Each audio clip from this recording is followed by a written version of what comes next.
Salut à tous, donc aujourd'hui on est parti et on déblaye le tas, les silos pour pouvoir accueillir les pulpes demain. Donc en fait l'objectif de hier et d'aujourd'hui, parce que hier j'ai pas commencé à vous faire la vidéo parce que c'était un peu pressant et franchement on n'a pas arrêté de la journée, j'ai les mains comme vous voyez, ils sont en feu tellement que je tire des ficelles parce qu'en fait il y en a un sur les deux de silos, il est fait avec des ballots de paille sur les côtés. Donc comme vous voyez là, bon je sais ça fait un peu de la merde et puis c'est un peu dégueulasse pour l'instant. Et en fait le but c'est de nettoyer ça parce que les pulpes vont arriver et il faut avoir le tour propre. Donc en fait on va remettre des ballots, les ballots ils font 1 an parce que on peut pas les garder plus d'1 an sinon ça se désagrège et ça va pas. Donc on les garde 1 an et là justement c'est le temps de les changer. Bon des fois il y en a certains on les garde 2 ans, on arrive à les garder 2 ans. Ça dépend de la qualité, l'humidité qu'il y a eu ou quoi que ce soit. Et justement donc là, je rallume la caméra, tout le long là, faut enlever tous les ballots sans exception. Donc en fait je prends le DOT avec le Kubota pour en fait charger les ballots dans la benne et aller les mettre dans un champ pour pouvoir répandre le fumier juste après. Donc ça c'est pareil, ça fera office d'une vidéo. J'espère que j'aurai le temps de vous filmer l'épandage de fumier parce que des fois on arrive que c'est assez pressant et qu'on le fait à la va-vite entre guillemets. Et du coup comment dire, je peux pas vous faire de vidéo quand c'est à la va-vite, j'ai pas ce qu'il faut, faut se dépêcher, j'ai pas le temps d'allumer ma caméra, de les placer et tout ça pour comme vous parlez là, sinon j'ai pas le temps. Donc là en fait je défais les ficelles. Là en fait, là il m'en reste une d'ailleurs. Ah bah non, celui-là je l'ai pas encore enlevé. En fait je défais les ficelles, je les accroche ensemble et puis après je l'accroche au godet. Et comme ça je les tire au godet parce qu'en fait c'est tellement compliqué de les tirer qu'hier j'en ai défaites à la main. Mais aujourd'hui c'est impossible que je les défasse à la main, j'ai déjà essayé, je me bousille les doigts à fond. J'ai les doigts qui me font mal. Et sinon on peut pas le faire. Donc là j'ai enlevé 3 ballots. Donc 3 ficelles, enfin il y a 6 ficelles à chaque fois, mais j'ai enlevé les ficelles à 3 ballots. Donc là je vais les prendre, je vais les mettre dans la remorque et puis après je prends un peu du fumier qu'il y a là. En fait c'est le fumier de quand on enlève le pourri des silos, donc les pulpes, le maïs et puis la dernière fois on avait eu le melrom, je sais pas quoi, l'énergie fibre. Et ça on enlève le pourri, on le met dans un tas dans la ferme, désolé pour le vent. Faut toujours qu'il fasse du vent de toute façon quand je filme, c'est obligé. Il y a 2 secondes il n'y avait pas de vent et puis là il y a du vent. Et du coup on met ça dans la ferme. Bon ok ça fait pas propre mais ça a un côté pratique. Bon je vais essayer de trouver le sens où il n'y a pas trop de vent. Ça a un côté pratique, c'est qu'on n'a pas besoin d'aller dans la fumée, on n'a pas besoin d'aller dans les champs parce que comme je vous ai déjà expliqué dans les autres vidéos, on n'a pas de fumière. Donc c'est la fumière, ça se fait dans une parcelle et tous les 3 ans la parcelle change. Donc on peut pas tout le temps aller porter un godet de merde dans les champs, surtout que le champ là il est à 2 km pour juste faire un aller-retour pour s'amuser quoi. Donc là on va pousser la merde et puis on va enlever les ballots pourris et puis après on se retrouve. Allez on y va.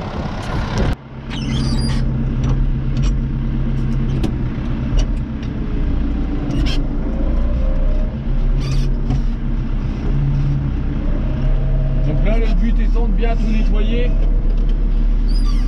parce que un silo pas propre après ça fait une conservation qui n'est pas bonne non plus. Et puis comme vous avez vu sur Instagram, j'ai pas avancé du tout dans les semis, enfin on n'a pas avancé du tout dans les semis de blé parce que le temps est tellement compliqué en ce moment que la terre elle a même pas le temps de ressuyer et de s'assécher qu'il y a il n'y a même pas le temps d'avoir le réessuyage des terres, qu'il y a déjà une nouvelle averse qui s'annonce et qui se produit vraiment. Et du coup ça se fait que le semis de blé, on a que 3 hectares de semé environ à peu près. Parce que comme vous le savez, je ne suis pas là toutes les semaines, je suis en apprentissage, donc un jour je suis au lycée. Et puis comme vous le savez, je suis pas là toutes les semaines. Donc je ne peux pas, je ne fais pas les semis de blé. Pour l'instant, j'en ai pas encore fait. Parce que parce que je ne suis pas là tout simplement. Et je suis obligé de tenir la caméra parce que je sais pas ce qu'elle a, mais la ventouse elle tient pas. Alors à la main, marche avant, marche arrière, chargeur, je vous dis pas le galère.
Donc les 3 ballots sont chargés. Donc là j'ai encore ces deux là sur le côté, là ici, à charger, à couper les ficelles. Et puis après, une fois que j'ai coupé les ficelles, on les recharge. Et puis ce sera comme ça tout le long. Et puis après je vais vous emmener porter la benne dans le champ qu'on a choisi. Et puis ce sera tout pour cette vidéo, parce que de toute façon on fait que ça, on racle un peu le brin et puis après on enlève les ballots, on coupe des ficelles, on les met dedans. Après je charge un peu de pourri là-bas, on mène la remorque là-bas et après on rebelote et c'est reparti. Donc c'est un peu rédhibitoire, mais tous les ans il faut le faire et c'est très important pour avoir une bonne conservation toute l'année, parce que bien sûr le tas de pulpe qu'il y a là et les 250 tonnes qu'on va recevoir, c'est pour tenir jusqu'à l'année prochaine à la même date.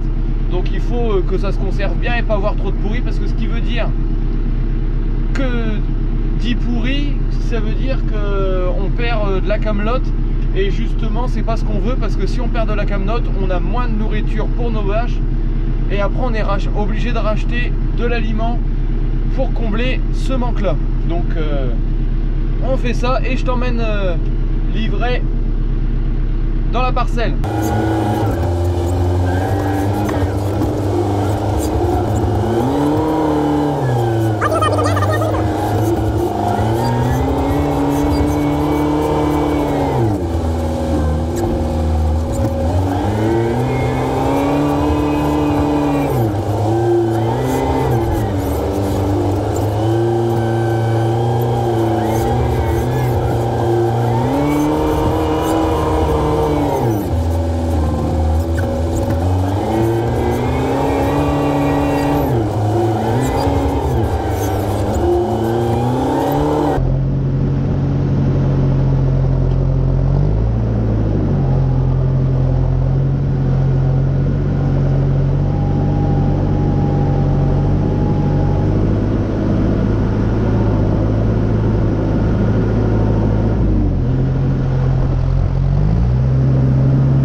Bon, ça y est, première remorque chargée, donc vous avez vu.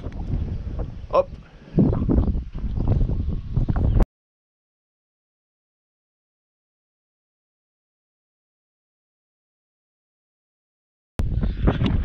Donc ça c'est du concentré, c'est du lourd aussi. Parce que ça, Le Dodge avait beaucoup de mal avait quand même un peu de mal à tenir sur ses 4 roues. Donc c'est vraiment très très lourd.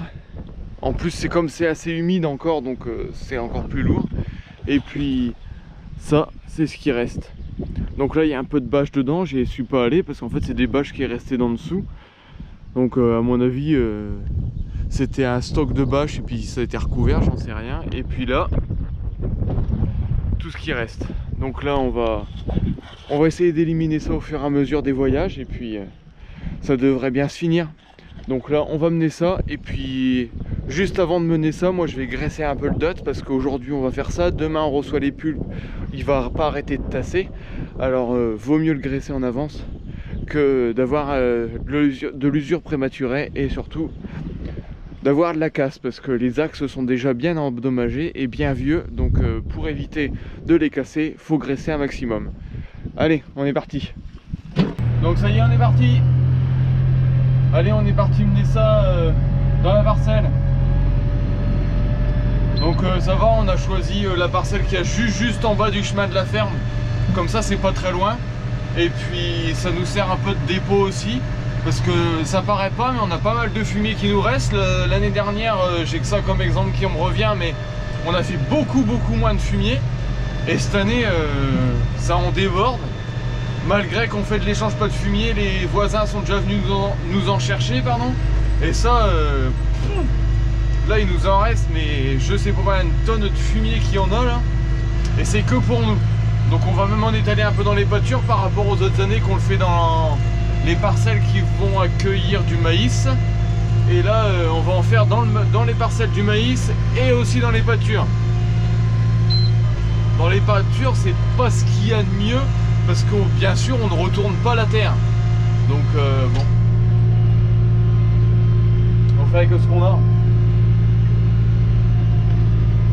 On fait ce qu'on peut avec ce qu'on a, comme on dit.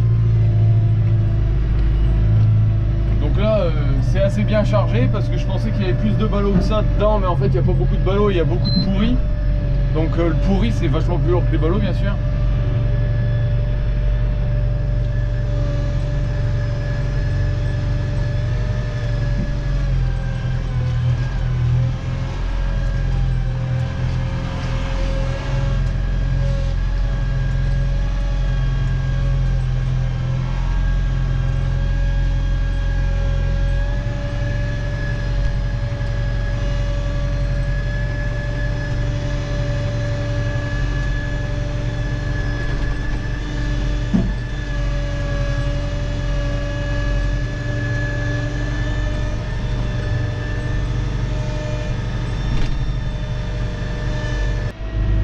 Donc nous voilà arrivés dans la parcelle où on a le tas de fumier, donc voilà le tas, donc c'est vraiment énorme.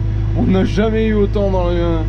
Et là on n'a pas, enfin on n'en a jamais eu autant et c'est pas encore fini. Donc je vous dis pas le tas que ça va faire après. Mais sinon de toute façon faut bien qu'on le mette quelque part et on peut pas le faire disparaître, à moins de l'épandre, mais on va se mettre sur le côté, hop. Et puis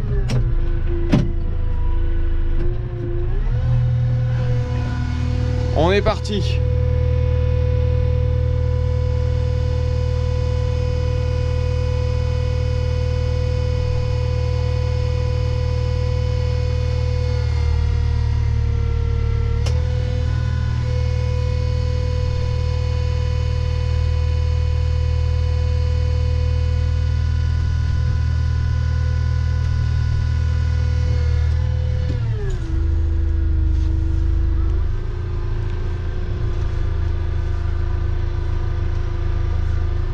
Hop.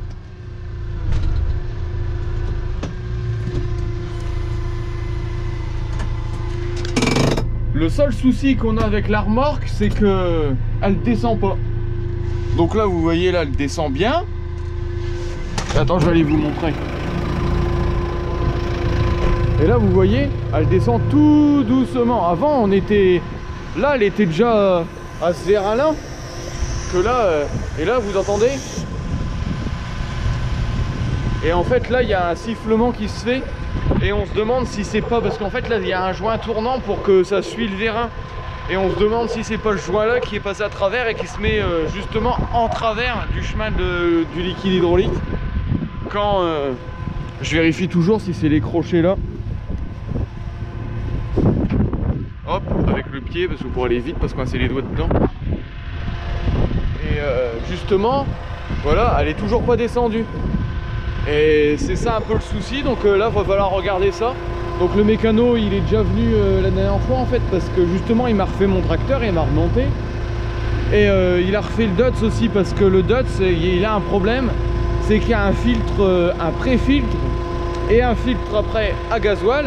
Et le filtre à gasoil qui fait 50 microns, donc c'est le plus petit, qui filtre les plus petites particules les impuretés dans le gasoil, il se bouche. Donc après c'est la croix à la manière, on a mis une demi-journée à le réamorcer et c'est vraiment la galère. Donc là ça fait la deuxième fois que ça nous arrive, et en plus il y a comme pour ceux qui savent, quand on réamorce en gasoil, il y a une petite pompe pour justement amorcer en gasoil, aspirer le gasoil dans les filtres. Et en fait cette pompe là elle marche pas, la membrane est usée. Et du coup on pompe, mais il faut pomper 10 millions de fois pour réussir à réamorcer en gasoil. Du coup on souffle dans le filtre, enfin dans le réservoir pour pousser le gasoil. Et la dernière fois ça n'a pas marché, le tuyau était bouché. Donc là la prochaine fois que ça arrive, on va monter une pompe électrique à la place de la pompe à main. C'est ce qui se fait déjà sur le Kubota. Le Kubota, quand on met le contact, il y a déjà une pompe électrique qui envoie de la pression pour réamorcer en gasoil. Et ben là on va faire la même chose, parce que le DUTS n'est pas équipé avec cette pompe là. Donc sur ce je vous laisse pour cette vidéo, et puis ben on se retrouve pour une prochaine vidéo bientôt, j'espère. Je sais pas, j'espère vous faire une vidéo un peu sur le semis de blé, parce que c'est quand même une étape importante. Mais comme la semaine prochaine je ne suis pas ici, je suis encore au lycée, donc je ne sais pas comment ça va se passer. En fait faut prendre les bons créneaux qui se font devant nous pour pouvoir semer. Donc je peux pas vous dire à l'avance quand est-ce qu'on va semer. En ce moment le temps est très aléatoire, donc voilà. Donc je vous dis à bientôt pour une prochaine. Allez, salut, ciao.